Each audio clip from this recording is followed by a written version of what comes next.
What's the time? Thomas, get moving. Young Thomas loved following railway. He'd be out all time, hoping to catch a new train on his camera. 11:45's coming through soon. He won't wait for us. Unfortunately, he didn't take as much notice of the safety signs. I'm not being late again. Have we missed it yet? Wait for the 11:45. Never mind the 11:45. It must be late again. Tommy, come on. It's always held up.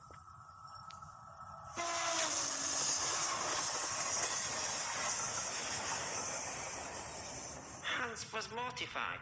He disappeared from public view and into the labs. Locking himself in, he wouldn't allow anyone in there. Eventually his father Wilhelm came to see him. Life away if they wanted to experiment further, or to take massive risks like this. As usual, the fat had everything recorded. All kept classified, you understand. These recordings, shown for the first time, reveal the extent of Sir Topham Hatt's experiments. It was horrible watching these engines work on the railways some days. But the tourists wanted to see it. They expected it. And for me, it was work. But with the new engine's increasing work schedule came more and more accidents. Edward was first to have problems. He'd been filming all day for the new TV series they'd announced, and for his last scene, he had to pull into Wellsworth Station and whistle to the kids on the platform. Beep, beep. Whistled Edward. Thank you very much. Sadly, this was only the first in an increasing number of incidents. Harold had an obsession with aircraft and had paid to become a helicopter. The operation had gone well, but we had to ban him from being allowed to attempt flight. In an experiment kept secret until now, Mavis the diesel engine was to be the first biofuel locomotive used on the railway. We fueled her up and everything seemed fine. Then things got out of hand.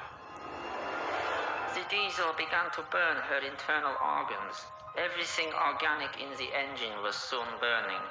Have you ever heard a locomotive scream in pain? We tried rinsing out the fuel tank with water, but by then it was too late. Mavis's body would be kept under lock and key indefinitely. In an unexpected U-turn, Sir Topham Hatt would ban fueled engines from being used on the island. Harold was never told why he couldn't fly, but the decision would keep him alive. Many of these engines were failed biofusion experiments and were too ill to work or were already dead. They had to put a stop to that, though.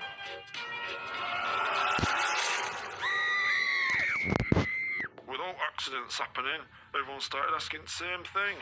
Why had Thomas, the first engine? Professor Hans Goetze saw what this was leading to, slavery of engines, and immediately resigned. His father, Wilhelm, would go one step further.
Professor Wilhelm couldn't come to terms with what was happening to his engines, and took the only course he thought he could take. That fat got a load of us rail staff over to his house to clean up after the body was taken away. You should have seen it. Sawdust everywhere. It took us days. But such attempts to keep the incidents staff had finished for the day. Fat some of the rail staff and I fired up the engine. As usual, these experiments were filmed. This footage has never been broadcast before. Dr. Ruth and I filmed it all. It might be a bit shaky. It was handheld. At first, Gordon complained about the heat. Then that turned to pleas to douse the fire. But that fat bastard held us back. He wanted to see what would happen.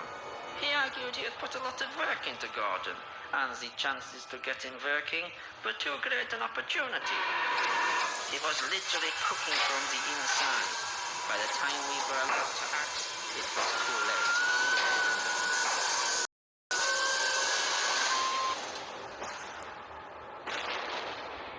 I wasn't as near to him as some of them. All I could do was run. I was lucky to get away with some singed clothes. Others weren't so lucky.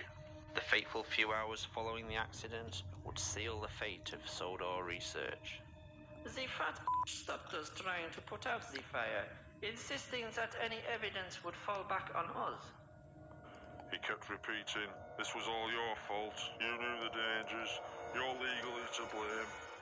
He stopped us calling for ambulances or the fire brigade. We told him, "These are injured people here. They're going to die unless we do something." But he kept saying, "No one from the outside can come in. No one can see this." Finally, someone suggested we ate. Seeing Harold was a nervous experience.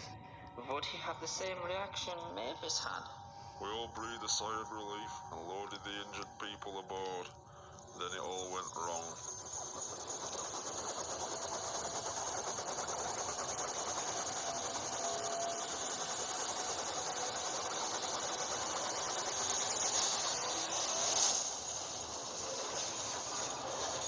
Harold's engine had worked fine, but what no one realized was most of Harold's lower extremities were permanently fused to his propeller system. As Harold's rotor blades began to spin, vital organs would be drawn into the motor and tear him apart from the inside. Well, now there was no covering it up. The smoke could be... Tourists and the locals. Henry had inadvertently been sent to Even dare talk about that shed. More than our job's worth. once he was sent back to He was a human. the path of another train.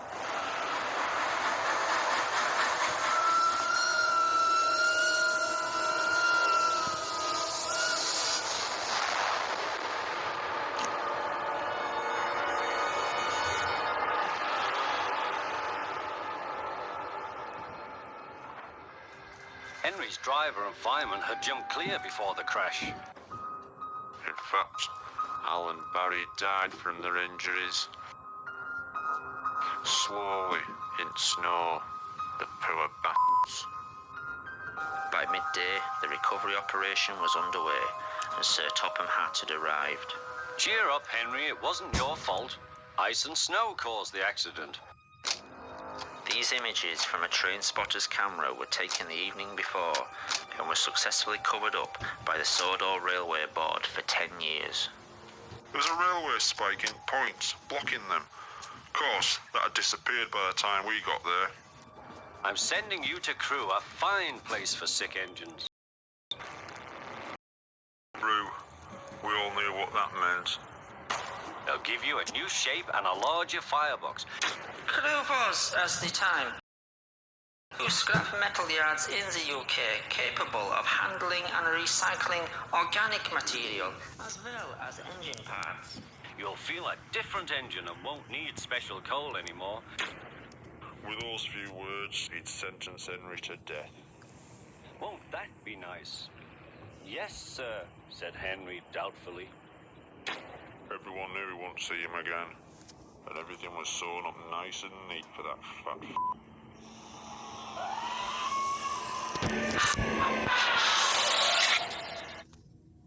It took Thomas 3 hours to operation. He hadn't even been second. What shed number 17 contained was evidence of several attempts to create a tank engine with Thomas's DNA. These had been early tests made by people with no experience of an experiment on this scale. Ill-planned and unprepared, These procedures had used DNA from the human Thomas and as much the real Thomas as the tank engine the world had come to know and love. To us, Thomas the Tank Engine had been the Thomas we all knew as a boy. Part of the family the whole island's population had known and respected since Wilhelm first arrived. In actuality, this tank engine was no more the real Thomas than all the failed creations made over the 12 months before. This Thomas had all the human Thomas's memories and experiences. He had learned what Thomas had learned, known who Thomas had known, but so had all the previous failures.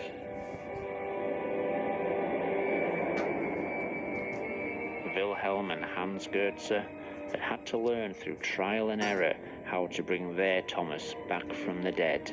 The following experiments had not had the same work put into them, resulting in the freak engines and aircraft that had developed so many problems on Sodor Island and around the world.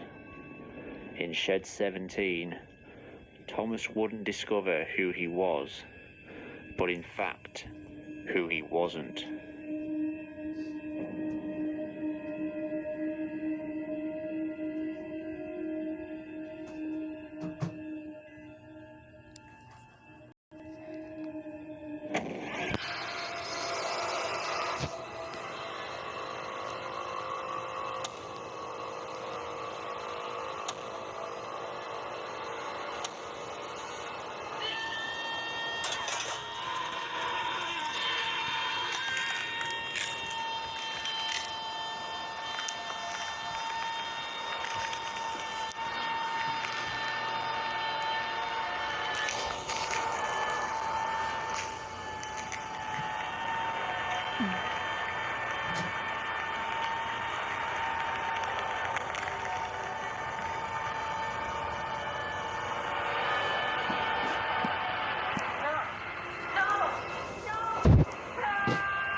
As time passed, we stopped asking all the questions we had at first.